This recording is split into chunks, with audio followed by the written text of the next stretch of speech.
guys, it's Carol. How are ya? I am pretty good. Actually, I'm sad. I deleted the videos of me reading books, reading chapters. I did some more research because I just was a little scared about it. And I found out that you can't even read just a chapter from a book. If you get 3 copyright strikes in 90 days, your channel will be terminated. It is gone. And I don't want to lose my channel. And actually today I put up chapter 2 of The Ladies' Room. So I had 4 videos of me reading chapters from books. And then I did some more research and found out, no, you just can't do that. So I deleted them, which just made me so sad. I love to read books to people. I love to read out loud. I figured up last night that my oldest daughter's 44. I probably didn't start reading books out loud to her until she was 8 months old or something. So at least for 43 years, I've read books out loud to my children, to my grandchildren, and to kids at work. Because for 20 years, I worked at a library. And for 18 years of those 20, I was the storytime lady, and I read a gazillion books to kids. I enjoy reading out loud. So it's like a knife to the heart and a twist to have to delete those videos because so many of you left me such beautiful comments about how you enjoyed listening to me read. 3 people told me they did not enjoy listening to me read or anybody read. One was my sister, one was my daughter Casey, and one was a sub.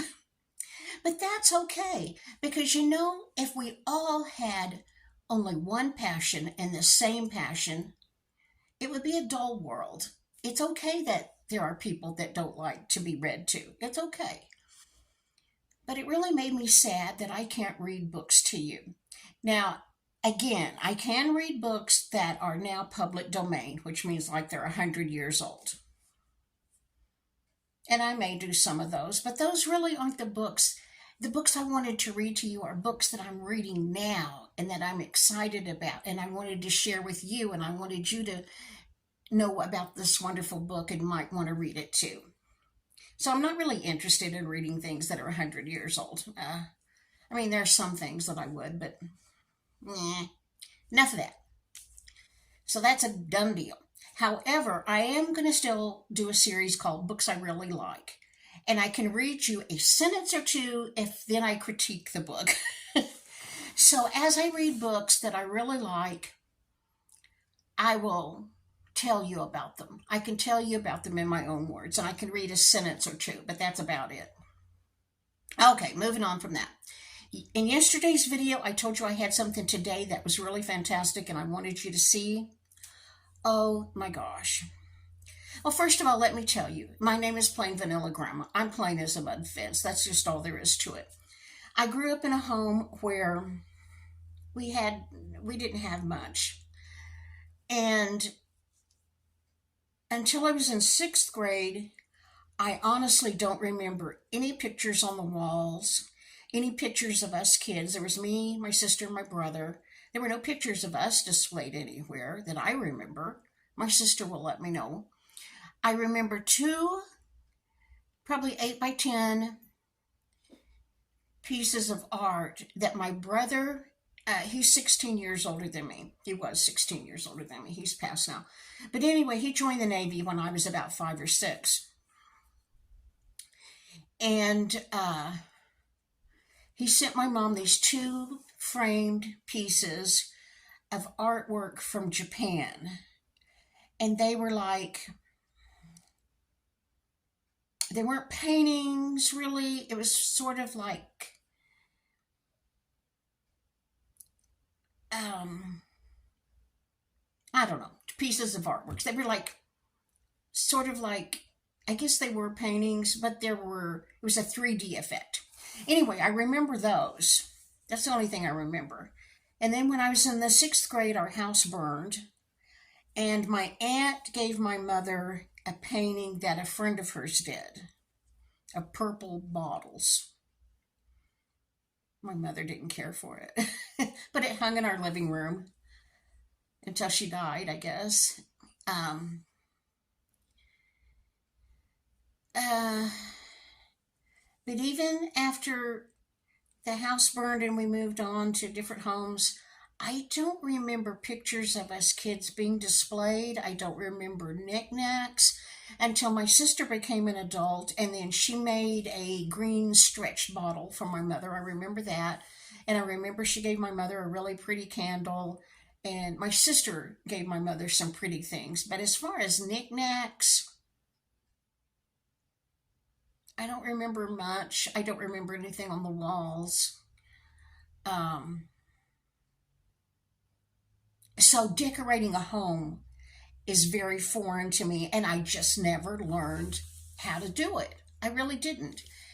But I want you to go to a YouTube channel called Glorious Life on Wheels. She posted a video Saturday called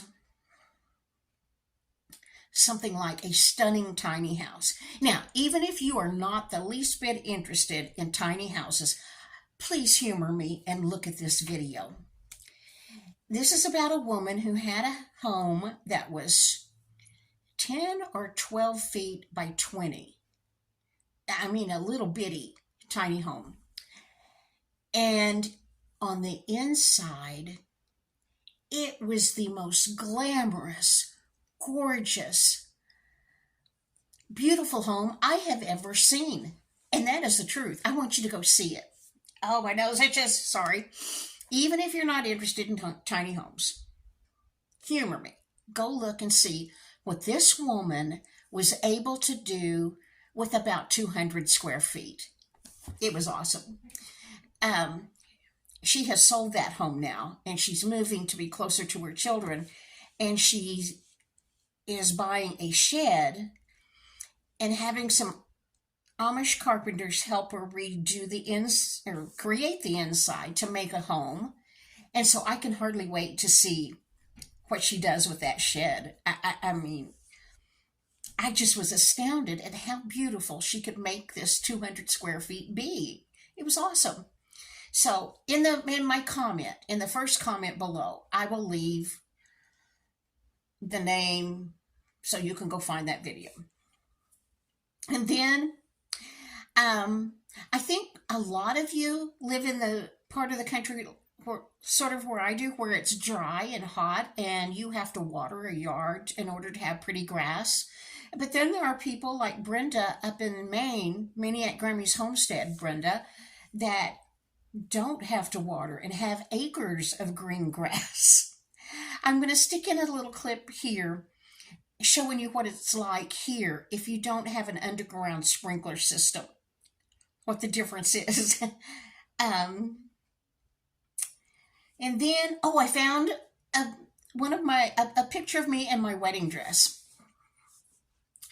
When I did that video, my 1972 dream wedding, if you haven't seen it, go up to my playlist. I'm sure it's under humor laughing at myself. If not, you can search for a video on somebody's YouTube channel. Just put in the title. And the title of that is my 1972 dream wedding. Anyway, when I did that video, several of you wanted to see a picture of my wedding dress. And I told you when I was divorced, I think I ripped up all the pictures I had. I only had 3 from a photographer, and they were absolutely horrible. And I had just a couple, like 2 or 3 snapshots that some people had taken. And I didn't think I had those anymore either. But I went into my closet the other day to get a top to put on, and there was a picture of me in my wedding dress in the floor. My daughter Taylor loves to explore, and she knows that she is perfectly welcome to go through any boxes in my bedroom because I have nothing to hide. I have nothing that wouldn't be suitable for her to see. And she likes to go through boxes. I've got a big box of pictures in there. And evidently she had found this picture of me on my wedding day. And I guess she'd laid it somewhere and it fell off into the floor because she hasn't been here in a couple of days. So I'm going to show you my wedding dress. My wedding dress was absolutely gorgeous, really, for me, for what I could afford. My mother worked at the store called Surplus City, and it was like a discount store, and they got surplus things.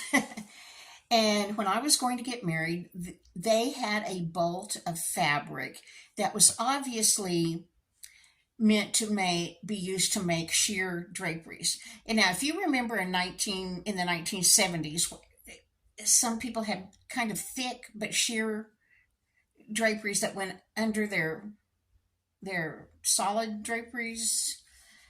Anyway, I'll show you, because when you look at the dress, at my wedding dress, and you look at the hem, if you just had that bottom portion to see, you'd say, oh yeah, that's a pair of sheer draperies. But my mom did a great job on it. She was a good seamstress, and my dress was very pretty. It really was. At the time, she bought that whole bolt of fabric to make my wedding dress, and then I went to the big city, 100 miles away, to a cloth world. If any of you are seamstresses, you may remember a big fabric chain called Cloth World. I went to one of their fabric stores and I bought lace to make the bodice was lined, but it had lace, and the sleeves were lace. And I made this little Juliet cap that was out of satin with the lace over it. I went to the big city and bought that lace fabric and I guess the satin to make my dress. And it was very, very pretty. It really was. But anyway, I found this picture. And you probably would never notice it, but I had this little Juliet cap, skull cap type thing with my veil attached to the back. And in this picture, it's kind of askew. And that's because it was taken after I threw up at the altar and ran in the bathroom to clean up. Oh, my Lord. So to me, I notice it's kind of askew, but you might not would have noticed that. Anyway, I'm going to stick in a picture, my wedding picture right here. For those of you who wanted to see it years ago when I made that video, I hope you're still watching, because here I am. Else, not much going on today. I told you my daughter Casey was babysitting some dogs, and that all she needed to do was go in the evening, feed them, play with them, put them in their crates for the night, and then go the next morning and feed them and play with them and let them out for the day.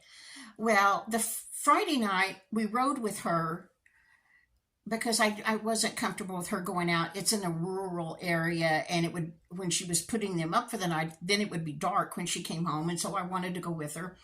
Well, our 3 dogs, her, Andy, and my 2 dogs, I stayed in the car with them that first Friday night. And then Saturday morning, that's when we went and got the donut on the way. We stayed in the car then.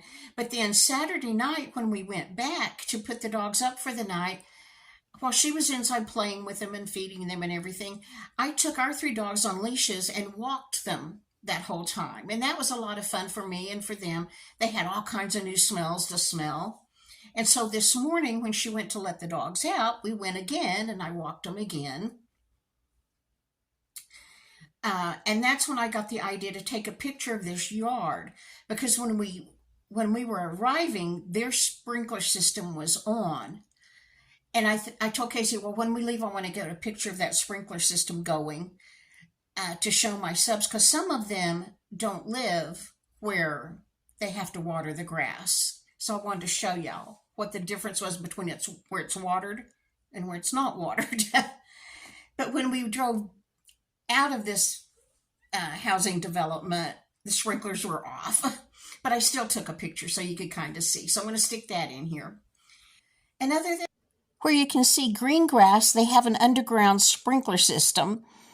And so that's why part of the yard is green and part is not.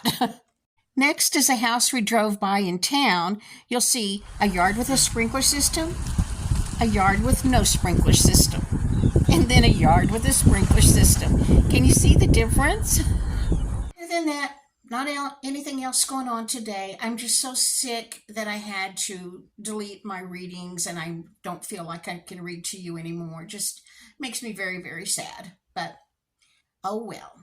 I will just do different things for videos. Okay, I'm going to end this here. I'll talk to you later. Hope you're having a great Sunday. See you in the morning. Bye-bye.